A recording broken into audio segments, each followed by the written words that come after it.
Guys, সবাই হয়তো চিনতেই পারছো যে এগুলো কি। এগুলো হচ্ছে টকা। আমাদের এইখানে সবাই এগুলোকে টকাই বলে, আর তোমাদের ওখানে এগুলোকে কি কি বলে অবশ্যই বলবে। আর কারা কারা খাও বা খেয়েছো অবশ্যই জানাবে। তো মা এগুলোকে সিদ্ধ করে দিল, আর আমি সুই নিয়ে সেগুলোকে অপারেশন করলাম।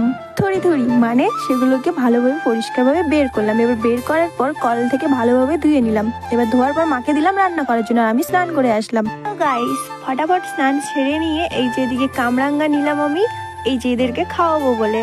আর এরাও খাবে জন্য দেখো সুন্দরভাবে বসে কি সুন্দর স্মাইলি দিচ্ছে। এইটা ছিল আমার একটা ভাস্তি, আর ওইটা আমার বুনু হয় একটা। তো এদেরকে কামরাঙ্গা মেখে খাওয়াচ্ছি। তো দেখো গাইস, ওদের রিয়াকশনটা দেখো। কামরাঙ্গা মাখায় কিন্তু আমি প্রচন্ড ঝাল দিয়েছিলাম, তবুও এই বুনুটাকে ঝাল লাগছিল, কিন্তু তাও আমার ভাস্তিকে একটুও ঝাল লাগেনি। এইদিকে আমরা খেতে খেতে রান্না হয়ে গেছে।